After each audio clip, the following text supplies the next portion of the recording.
தினம்தோறும் விளக்கேற்ற நல்ல எண்ணெய் இதயம் நல்லெண்ணெய். 2025-26 ஆண்டுக்கான பட்ஜெட்டை மரியாதைக்குரிய மத்திய நிதி அமைச்சர் நிர்மலா சீதாராமன் அவர்கள் பாராளுமன்றத்தில் 2 தினங்களுக்கு முன்பு சமர்ப்பித்தார். மக்கள் மத்தியிலே அந்த பட்ஜெட்டுக்கு மிகப்பெரிய எதிர்பார்ப்பு இருந்தது. ஆனால் அவையெல்லாம் புஸ்வானமாக போய்விட்டது. தனிநபர் வருமானத்திற்கு வரி குறைப்பு இருக்கும் என்று எதிர்பார்த்தார்கள். விவசாயிகளுக்கு சலுகை என்று கிடைக்கும் என்று விவசாயிகள் காத்து கிடந்தார்கள். சிறு தொழில் நடுத்தர தொழில்களுக்கு அந்த வளர்ச்சிக்கு மத்திய அரசு திட்டம் கொண்டு வரும் என்று பார்த்தார்கள். தேர்தல் நடக்கிற மாநிலங்களான தமிழ்நாடு, புதுச்சேரி, கேரளா, அஸ்ஸாம் மற்றும் மேற்கு வங்காளத்திற்கு தனியாக திட்டங்கள் அறிவிக்கப்படும் என்று எதிர்பார்ப்பு இருந்தது. குறிப்பாக கட்டுமான பணிகளுக்கு இந்த அரசு கட்டமைப்பு உருவாக்குவதற்கு மத்திய அரசு நிதி அளிக்கும் என்ற எதிர்பார்ப்பு இருந்தது. ஆனால் அவையெல்லாம் பொய்த்து போய்விட்டது. பங்குச்சந்தை மிகப்பெரிய அளவில் அந்த பட்ஜெட் தாக்கல் செய்த சமயத்தில் வீழ்ச்சி அடைந்து 1500 பாயிண்ட் குறைந்து விட்டது. இது ஒரு தொலைநோக்கு இல்லாத பட்ஜெட், மக்களை ஏமாற்றுகின்ற பட்ஜெட். இந்த பட்ஜெட்டில் புதுச்சேரி மாநிலத்திற்கென்று எந்த விதமான அறிவிப்பும் இல்லை. புதுச்சேரி மாநிலத்துடைய 2025-26 ஆண்டு பட்ஜெட் ஆனது 13,500 கோடி ரூபாய். மாநிலத்தினுடைய வருமானம் 7,600 கோடி ரூபாய்.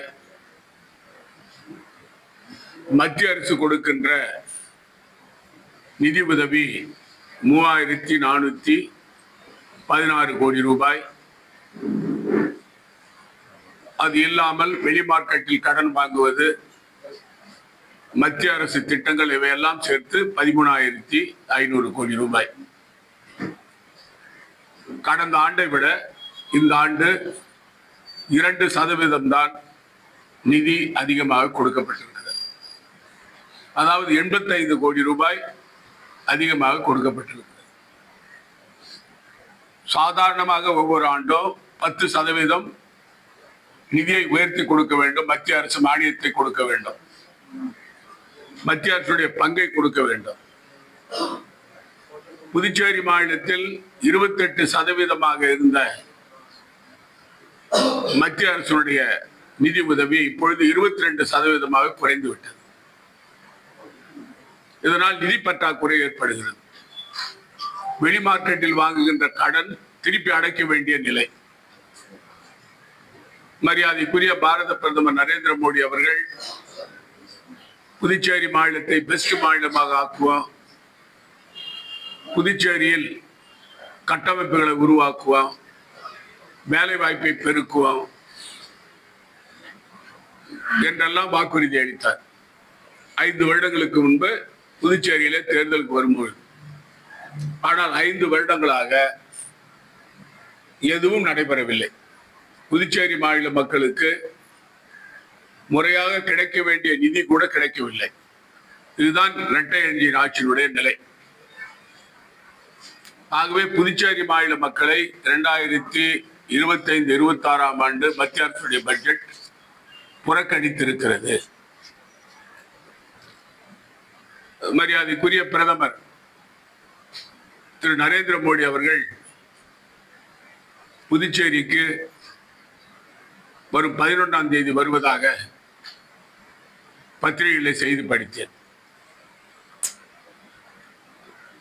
கடந்த ஆண்டு தேர்தலுக்கு வந்தார், கடந்த முறை தேர்தலுக்கு வந்தார், 2021க்கு வந்தார். இப்பொழுது 2025க்கு வருகிறார். தேர்தல் சமயத்தில் தான் பிரதமர் மோடிக்கு புதுச்சேரி ஞாபகம் வரும். புதுச்சேரி மாநில மக்களை பற்றி அவருக்கு எந்த அக்கறையும் இல்லை. புதுச்சேரி மாநில வளர்ச்சி சம்பந்தமாக மோடி அவர்கள் கவனம் செலுத்துவதில்லை. எல்லா மாநிலங்களுக்கும் சமமான வளர்ச்சி இருக்க வேண்டும். பிரதமர் மோடி வருகிறார், நிறைய திட்டங்களை அறிவிப்பார் என்று ஊடகங்கள் கூறுகின்றன. நான் பிரதமர் திரு நரேந்திர மோடி அவர்களை கேட்டுக் கொள்கிறேன், உங்கள் ஆட்சியில் 2021 25 வரை ஆளுகின்ற 25 வரை ஆளுகின்ற உங்களுடைய ஆட்சியில் உங்களுடைய கூட்டணி என்ஆர் பாஜக கூட்டணி கொடுத்த வாக்குறுதிகள் நிறைவேற்றப்படுமா? புதுச்சேரிக்கு மாநில அந்தஸ்தை பிரதமர் நரேந்திர மோடி அறிவிப்பாரா? மத்திய நிதி கமிஷனை புதுச்சேரியை சேர்ப்பாரா?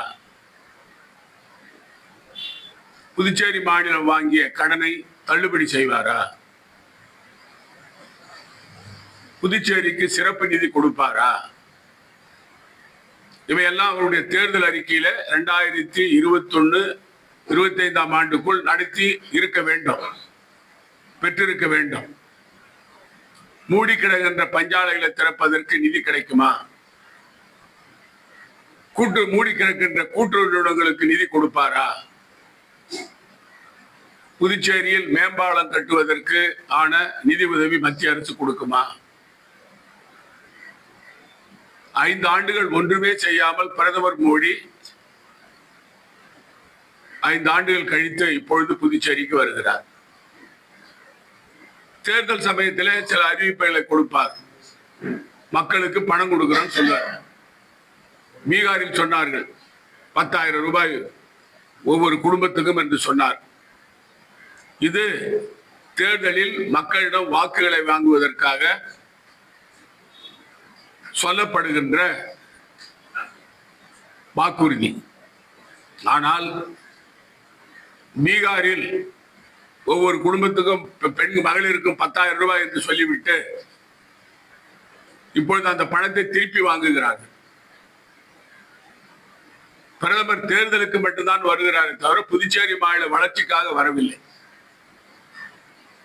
உண்மையிலேயே புதுச்சேரி மாநில மக்கள் மீது பிரதமர் மோடிக்கு அக்கறை இருந்தால் என்ஆர் பாஜக ஆட்சியில் மக்கள் படுகின்ற அவதிகளை, துன்பங்களை தீர்ப்பதற்கு மோடி என்ன நடவடிக்கை எடுக்கப் போகிறார்? அவர் வருவதால் புதுச்சேரி மாநில மக்களுக்கு என்ன பயன் ஏற்படும்? கண்டிப்பாக பிரதமர் அவர்கள் 2021 பாஜக தேர்தல் அறிக்கையில் குறிப்பிட்ட புதுச்சேரியைச் சேர்ந்த படித்த இளைஞர்களுக்கு 2.5 லட்சம் பேருக்கு வேலை கொடுப்போம் என்று சொன்னார்கள். அதை நிறைவேற்றி இருந்தால் நான் பாராட்டுவேன்.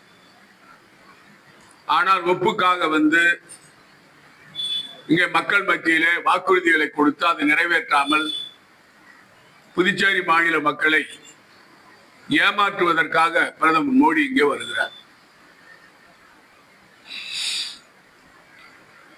அது மட்டுமல்ல, புதுச்சேரி மாநில முதலமைச்சர் மரியாதைக்குரிய ரங்கசாமி அவர்கள் மத்திய பட்ஜெட்டை பாராட்டி பேசியிருக்கிறார். அவருக்கு நிர்பந்தம், பேசித்தான் ஆக வேண்டும். ஆனால் பேசுகின்றவர் புதுச்சேரிக்கு ஒரு அறிவிப்பும் இல்லையே, அதை பற்றி ஏதாவது குறிப்பிட்டிருக்கிறாரா ஒரு மாநில முதலமைச்சர்? இந்த பட்ஜெட், மத்திய பட்ஜெட் புதுச்சேரிக்கான எந்த திட்டமும் இல்லை என்பதை முதலமைச்சர் ரங்கசாமி அந்த பட்ஜெட்டை படித்து பார்த்துவிட்டு பிரதமருக்கு, மத்திய நிதி அமைச்சருக்கு பாராட்டு தெரிவித்திருக்க வேண்டும். இதிலிருந்து திரு ரங்கசாமி அவர்கள் பாஜகவினுடைய அடிமை ஆட்சி நடத்துகிறார் என்பது தெளிவாக தெரிகிறது. இந்த ஆட்சியில் என்ஆர் பாஜக ஆட்சியில் தினமும் போராட்டம், ஆர்ப்பாட்டம், தொழிலாளர்கள் தெருவில் இறங்கி சாலை மறியல், பள்ளிக்கூட வளாகத்திலே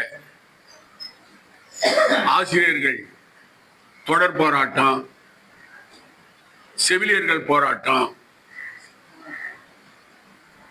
ஏஎன்எம் ஊழியர்கள் போராட்டம், அங்கன்வாடி ஊழியர்கள் போராட்டம், பொதுப்பணித்துறை ஊழியர்கள் போராட்டம், சட்டமன்ற முற்றுகை, மின்சாரத்துறை ஊழியர்கள் பணி நிரந்தரம் செய்ய கோரி போராட்டம், தொடர் போராட்டங்கள் நடந்து கொண்டு வருகின்றன. இதை பற்றி யாரும் கவலைப்படுவதில்லை. இந்த ஆட்சியில் இருப்பவர்கள் கவலைப்படுவதில்லை. வாக்குறுதி கொடுத்தார்கள். அதாவது தற்காலிக பணியாளர்களை சட்டமன்றத்தில் அவர் கொடுத்த வாக்குறுதி, தற்காலிக பணியாளர்களை நாங்கள் குறுகிய காலத்தில் பணி நிரந்தரம் செய்வோம் என்று சொன்னார்கள். ஆனால் போராட்டங்கள் தான் நடக்கிறதே தவிர எந்த விதமான தீர்வும் இல்லை. அந்த தொழிலாளிகளை அழைத்து பேசுவதும் இல்லை. குறிப்பாக இந்த ஆசிரியர் பணியாளர்கள் குடும்பத்தோடு போராட்டம் நடத்துகிறார்கள். அவளை பார்த்தால் பரிதாபமாக இருக்கிறது. பள்ளி வளாகத்திலே, பள்ளி கல்வி வளாகத்திலே அந்த போராட்டம் நடந்து வருகிறது. தொடர்ந்து போராட்டமாக சுமார் 50 நாட்கள் நடத்துகிறார்கள். ஆனால் ஆட்சியாளர் யாரும் பதில் சொல்வதில்லை. முதலமைச்சர் சட்டமன்றத்திலே வாக்குறுதி அளித்தார், அந்த ஆசிரியர்களுக்கு வாக்குறுதி அளித்தார். நாங்கள் வெகு விரைவில் அவர்களை எல்லாம் நிரந்தரமாக்குவோம் என்று சொன்னார். மரியாதைக்குரிய அமைச்சர் நமச்சிவாயம் அவரும் அந்த வாக்குறுதியை கொடுத்தார். அவர்கள் பணி நிரந்தரம் 2 மாதத்திலே செய்யப்படுவார்கள் என்று சொன்னார். ஆனால் 4 மாதங்கள் ஆகிவிட்டன. அவர்கள் போராட்டத்தில் இறங்கி இருக்கிறார்கள். குடும்பத்தோடு போராட்டம் நடத்துகிறார்கள். ஆனால் இன்று வரை ஆட்சியாளர்கள் அவர்களை அழைத்து பேசவில்லை, அதற்கு தீர்வு காணவில்லை. இது அரசு ஊழியர்கள் விரோத ஆட்சி என்பது தெளிவாக தெரிகிறது.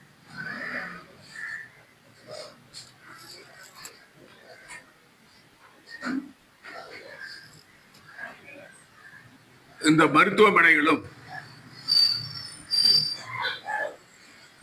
தரமான மருத்துவர்கள் இல்லாமல், மருந்துகள் இல்லாமல், ஆம்புலன்ஸ்கள் இல்லாமல், ஆம்புலன்ஸ் டிரைவர்கள் இல்லாமல் செயல்பட்டு வருகிறது இந்த மருத்துவத்துறை. தொடர்ந்து மண்ணாடிப்பட்டு மருத்துவமனையில்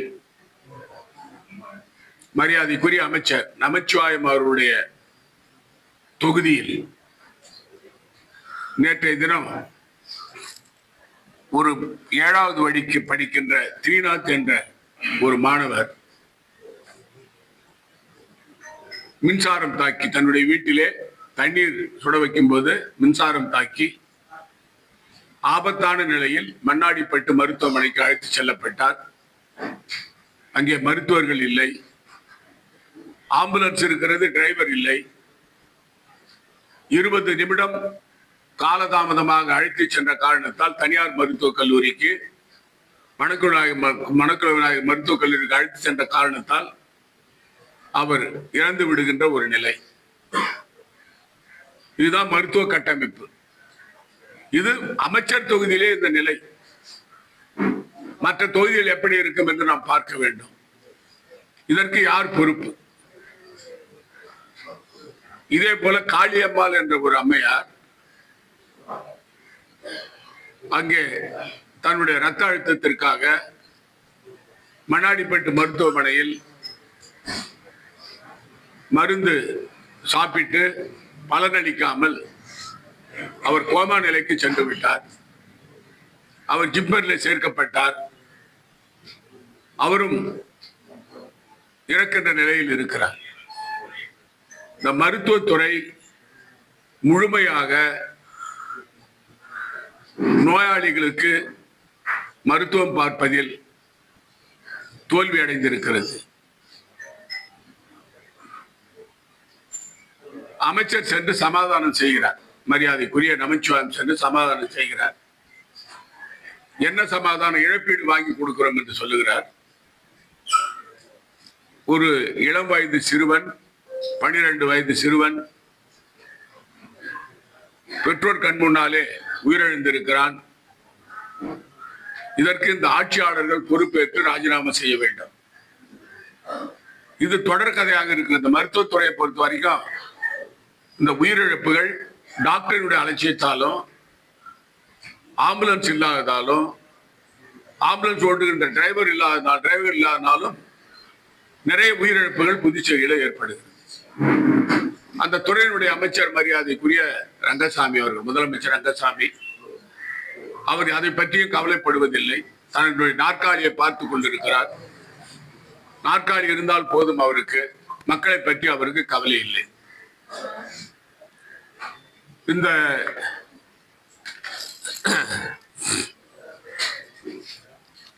போலி மருந்து ஊழலிலே தொடர்ந்து நாங்கள் வலியுறுத்தி வருகிறோம். புதுச்சேரி மாநில மக்கள் பெரிய அளவில் பாதிக்கப்பட்டிருக்கிறார்கள். இந்த போலி மருந்து மாத்திரை புதுச்சேரியில தயாரிக்கப்பட்டு 8 மாநிலங்களுக்கு விநியோகம் செய்யப்பட்டிருக்கிறது. சிபிஐ விசாரணை கேட்டோம். ஆளுநர் அவர்கள் சிபிஐ விசாரணைக்கு பரிந்துரை செய்தார். சிபிஐ விசாரணை செய்யும் பொழுது அதில் முதலமைச்சர், காவல்துறை அமைச்சர், சபாநாயகருடைய நேரடி தொடர்பு, அரசு அதிகாரிகள் தொடர்பு, அரசியல்வாதிகள் தொடர்பு இருக்கின்ற காரணத்தால் அதை சிபிஐ ஆனது எந்தவித நடவடிக்கையும் எடுக்காமல் மூடி மறைக்க பார்க்கிறது. ஆகவே சென்னை உயர்நீதிமன்ற நீதிபதியினுடைய மேற்பார்வையில் விசாரணை நடக்க வேண்டும் என்று கோரிக்கை வைத்தோம். இதுவரை அதற்கு எந்த பதிலும் இல்லை. ஏற்கனவே நாங்கள் சொன்னது போல ஊழல் குற்றச்சாட்டுகள், இந்த ஆட்சியாளர் மீது நாங்கள் கொடுத்த ஊழல் குற்றச்சாட்டுகள் ஒன்றுக்கும் பதில் இல்லை. குடியரசுத் தலைவரை சந்தித்து மனு கொடுத்தோம். குடியரசுத் தலைவர் அலுவலகத்திலே எங்களுடைய மனு தூங்குகிறது. இப்படி மக்கள் விரோத அரசு மத்தியில் மட்டுமல்ல, புதுச்சேரி மாநிலத்திலும் செயல்பட்டு வருகிறது. இந்த புதுச்சேரி மாநில மக்களுடைய எதிர்பார்ப்புகளை, மக்களுடைய தேவைகளை பூர்த்தி செய்யாத அரசாக என்ஆர் பாஜக அரசு இருந்து வருகிறது. அதற்காகத்தான் காங்கிரஸ் கட்சியின் சார்பில் புதுச்சேரியில் 23 தொகுதிகளில் 22 தொகுதிகளில் நாங்கள் சென்று நடைபயணமாக சென்று மக்களை சந்தித்து புதுச்சேரியில் மாற்றம் வர வேண்டும், மாற்றம் வந்தால்தான் மக்களுக்கு விடிவு காலம் பிறக்கும் என்பதை வலியுறுத்தி இந்த ஆட்சியில் நடக்கின்ற ஊழல்களையும் அவலங்களையும் மக்கள் மத்தியிலே சொல்லி நம்முடைய மாநில மக்கள் நிம்மதியாக வாழ வேண்டும் என்று சொன்னால், சட்டம் ஒழுங்கு சரியாக இருக்க வேண்டும் என்று சொன்னால், போதைப் பொருளை ஒழிக்க வேண்டும் என்றால், பெண்களுக்கு பாதுகாப்பு வேண்டும் என்றால், அனைத்து துறைகளிலும் ஊழலை ஒட்டுமொத்தமாக நீக்க வேண்டும் என்றால் இந்த என்ஆர் பாஜக அரசு வீட்டுக்கு அனுப்ப வேண்டும். இந்தியா கூட்டணியிலே காங்கிரஸ் தலைமையில் ஆட்சி வர வேண்டும் என்று மக்களை சந்தித்து நாங்கள் எங்களை வருத்தி கொண்டு தெரு தெருவாக மக்களை சந்தித்தோம். மக்கள் மத்தியில் அதற்கு சிறப்பான வரவேற்பு இருக்கிறது. மக்கள் இன்முகத்தோடு எங்களை வரவேற்று கண்டிப்பாக நாங்கள் மாற்றத்திற்கு தயாராக இருக்கிறோம், உங்களுக்கு ஆதரவு கொடுக்கிறோம் என்று வெளிப்படையாக கூறுகிறார்கள். எங்களுடைய இந்த பாத யாத்திரையானது காங்கிரஸ் கட்சியுடைய தலைவர்களும் தொண்டர்களும் ஒருங்கிணைந்து இரவு பகல் பார்க்காமல் மழையிலும் வெயிலிலும் மக்களை சந்தித்து ஒரு மிகப்பெரிய சாதனையை காங்கிரஸ் கட்சி படைத்திருக்கிறது. இதுல ஒவ்வொரு நாளும் குறைஞ்சபட்சம் 15 கிலோமீட்டர்ல இருந்து 20 கிலோமீட்டர் நடந்திருக்கிறோம். ஒரு தொகுதியில மட்டும் 13 கிலோமீட்டர், அதாவது உசுடு தொகுதியில 13.5 கிலோமீட்டர். அப்புறம் காலையில ஒரு 8 கிலோமீட்டர். இது அதாவது பெண்கள் மிக ஆர்வத்தோடு கலந்து கொண்டார்கள்.